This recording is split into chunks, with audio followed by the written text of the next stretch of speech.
जय सीताराम। मेरे प्रिय दर्शक गणों, आज मैं आपको के लिए जो वीडियो लेके आया हूँ वो कई शंकाओं का समाधान करेगी। कि आते हैं शास्त्री जी हवन कराएंगे, आम की लकड़ी बेस्ट है, शास्त्री जी आम की से करेंगे। पीपल की लकड़ी बेस्ट है, पीपल से करेंगे। जाटी की लकड़ी बेस्ट है, जाटी से करेंगे।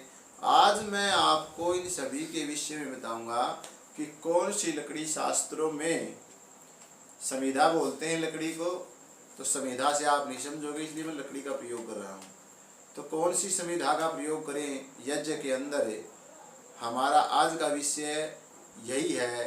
तो मैं इसमें बताता हूँ, जब हम सूर्य भगवान का जाप करते हैं, अब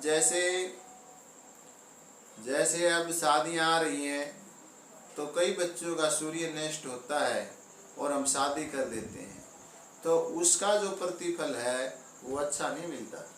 ये मेरे 20 साल का अनुभव है। तो उसमें सूर्य की पूजा करानी जरूरी है। सूर्य की पूजा कराए बगैर शादी नहीं करनी चाहिए। तो पहले सूर्य की पूजा में अर्क की लकड़ी, अर्क बोलते हैं अपन, आक्टा जो होता है, संस्कृत का शब्द है अर्क। आक्टा की लकड़ी के से हवन करने पर भगवान सूर्यदेव प्रसन्न हो जाते हैं। दूसरा, चंद्रमा का हवन हम किस लकड़ी से करें, तो चंद्रमा का हवन होता है पलाश की लकड़ी से। पलाश की लकड़ी से चंद्रमा के मंत्र का जाप करके यदि हम पलाश की लकड़ी से हवन करेंगे तो उससे हमें फल मिलेगा। और तीसरा होता है मंगल ग्रह।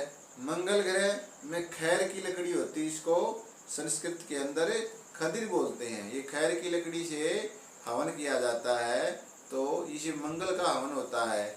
दूसरा, ये मंगल का हवन करते हैं हम, ये खैर की लकड़ी का सरुआ भी बनाया जाता है। जो हवन में हम चम्मच लेते हैं घी डालने के लिए, उसको सरवा बोलते हैं। उस सरवा के द्वारा हम हवन में आहुति देते हैं। वो खैर की लकड़ी का सबसे उत्तम सरवा होता है। तीसरा होता है बुध ग्रह। चौथा बुध ग्रह होता है भाई।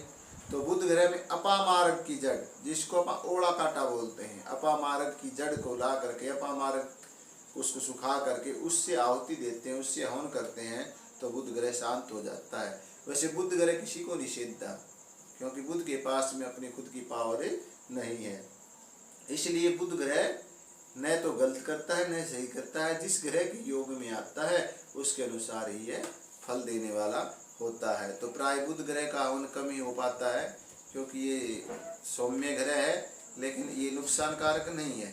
तीसरा ग्रह, पांचवा ग्रह आ गया बृहस्पति, गुरु, जिसको गुरु बोलते हैं हम, जिसको गुरु बोलते हैं बृहस्पति। हाँ, बृहस्पति का जो हवन करते हैं हम, जैसे लड़कियों की शादी करते हैं तो उसमें बृहस्पति के बल को देखना होता है। अगर लड़की को बृहस्पति कैसा है, अगर लड़की को बृहस्पति अच्छा नहीं है तो आप को बृहस्पति की पूजा करवानी पड़ेगी और उसका हवन करना पड़ेगा आपको पीपल की लकड़ी से, क्योंकि पीपल में बृहस्पति होता है, बृहस्पति विराजमान होता है। तो इस बात का आप ध्यान रखिए, बृहस्पति का हवन कहाँ होता है, पीपल के अंदर होता है।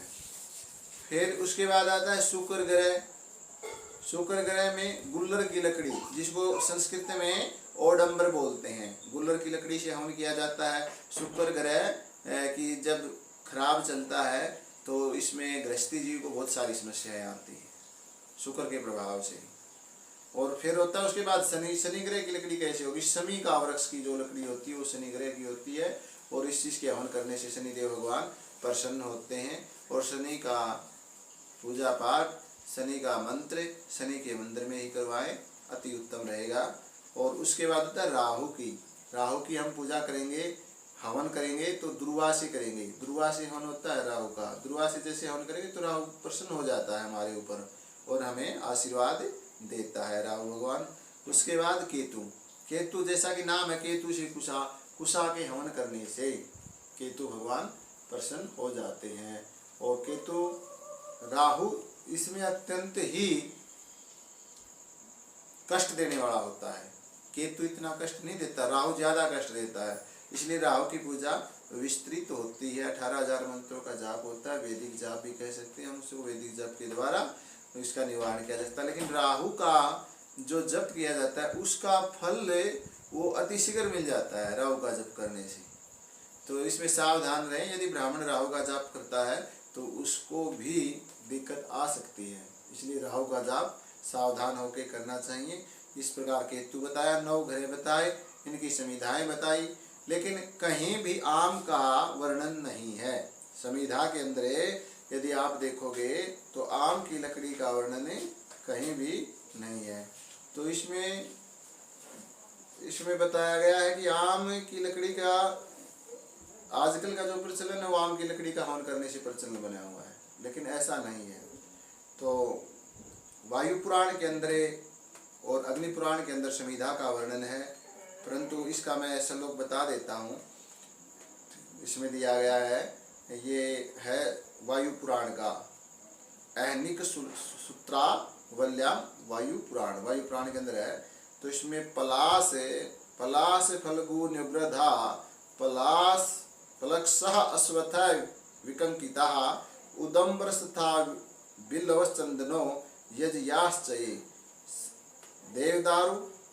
देवदारुश्च सरलो देवदारुश्च सालश्च कृदस्तथा समिदर्थे प्रस्ताशूरितो वृक्ष विशेषतः। तो इनका ये जो संविधा बताए इनका हवन करना चाहिए। इन संविधाओं से यदि ये संविधान है बताए मिले हमें, तो हम फिर किसी भी लकड़ी से किसी भी संविधा के द्वारा हम अपने यज्ञ को संपादन कर सकते हैं। धन्यवाद। जो आपको दी गई हैं, आपको इन जानकारियों में इंटरेस्ट हो, आप चैनल को सब्सक्राइब करें, लाइक करें और शेयर करें। फिर मिलेंगे।